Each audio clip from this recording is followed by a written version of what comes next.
What was the cause of the large aftershock on the 23rd? We can only speculate why this is happened. After the main earthquake, most of the aftershocks occur north of the main earthquake. So in the Hualien city or to the north, the Taloco area where a lot of rockfall occur, those area mostly is to the north of the main earthquake.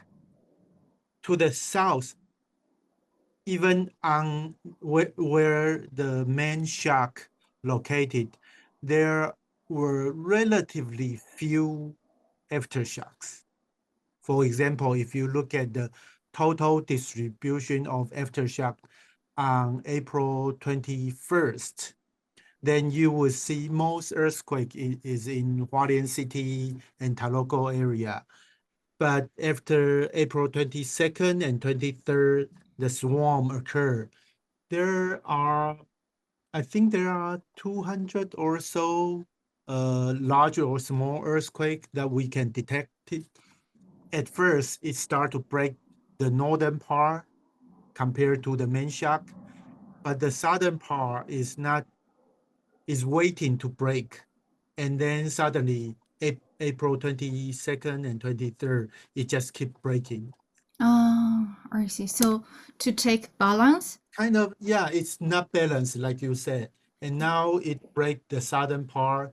Maybe this would totally balance and stop for a while. We hope so, but we don't know. But for now, at least for today, I think the number of earthquake we can feel become less. So that's probably a good sign and probably the result of this balance between north and south.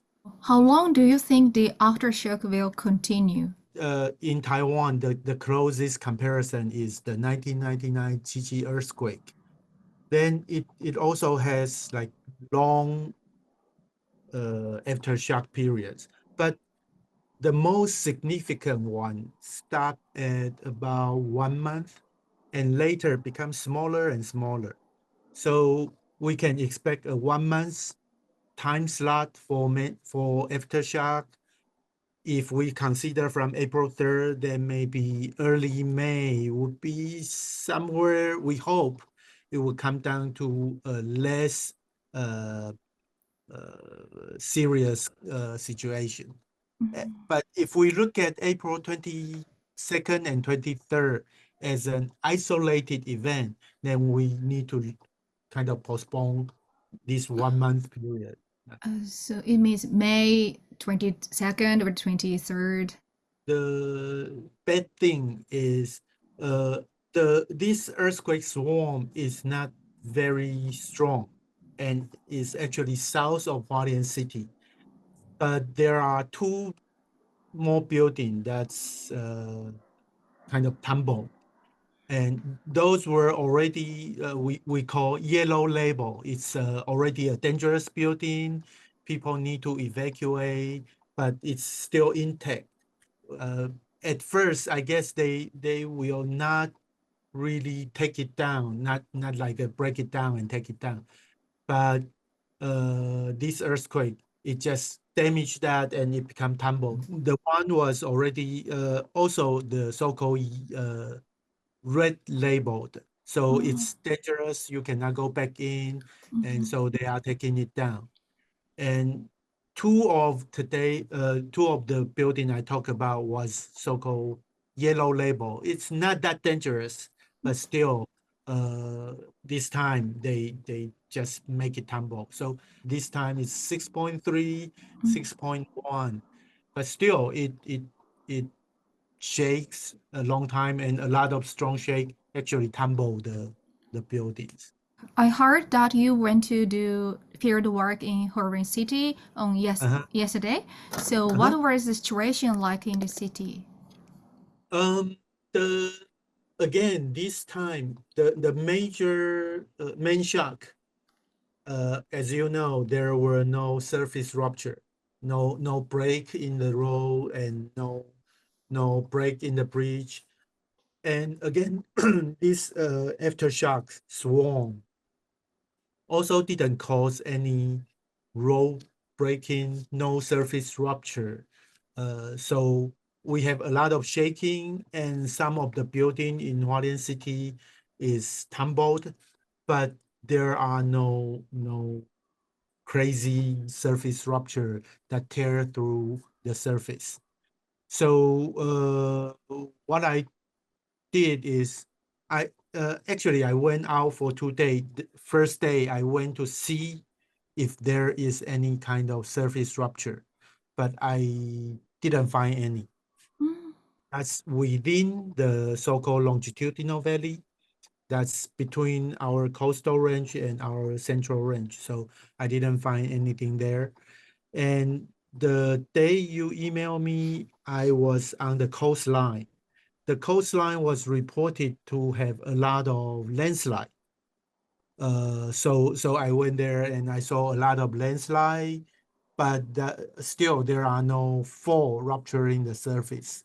And so I also went to see the fishing port, fishing harbor, to see if there is any kind of breaking or any kind of damage. There are very little sign of damage in the fishing harbor as well. But we do see something like that's probably similar to Noto earthquake, is the fishing harbor show different sign of uplifting a little bit.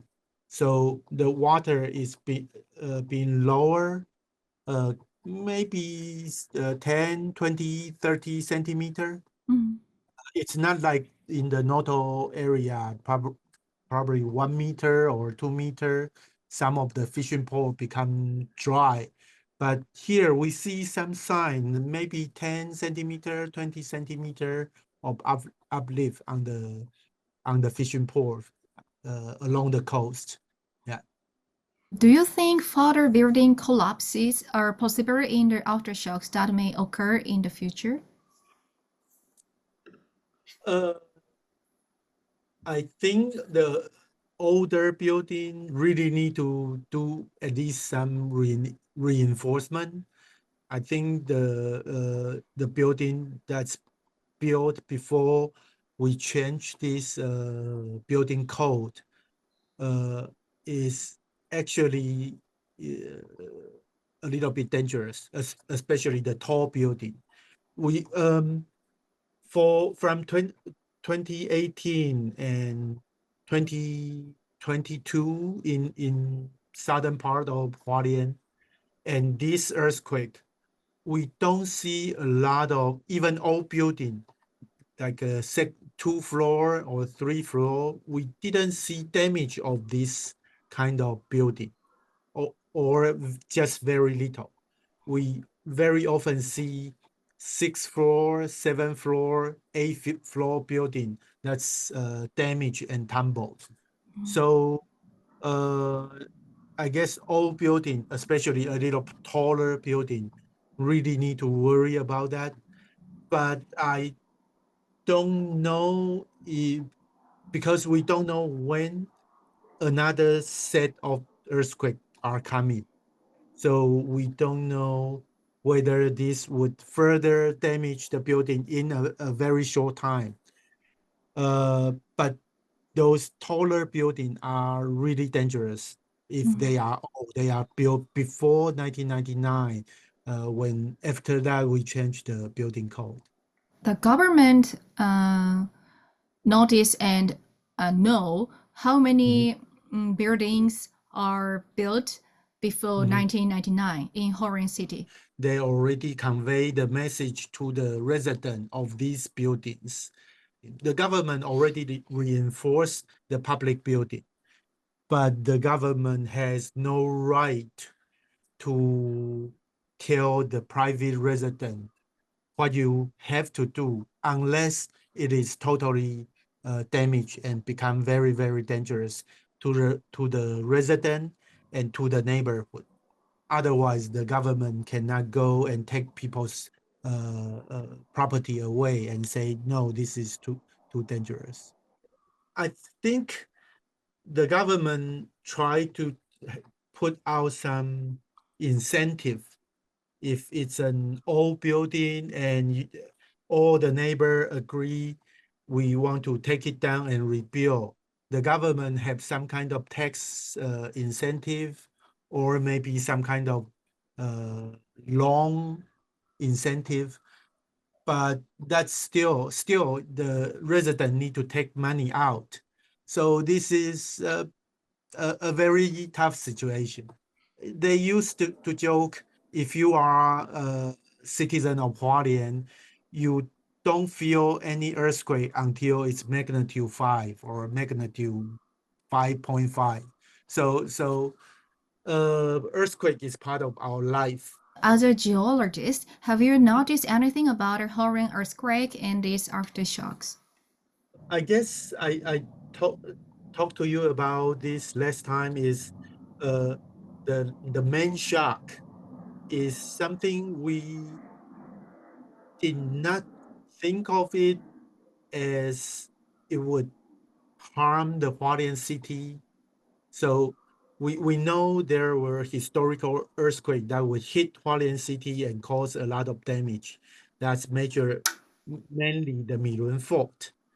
But this one is something we didn't really pay enough attention to. Maybe some scientists pay attention to, but not a lot of people think this kind of earthquake would immediately harm Hualien City this way. So yes, I think this is new to me, and I would guess new to several other scientists, and we need to pay more attention to this earthquake and study a little more and understand a little more about this kind of earthquake.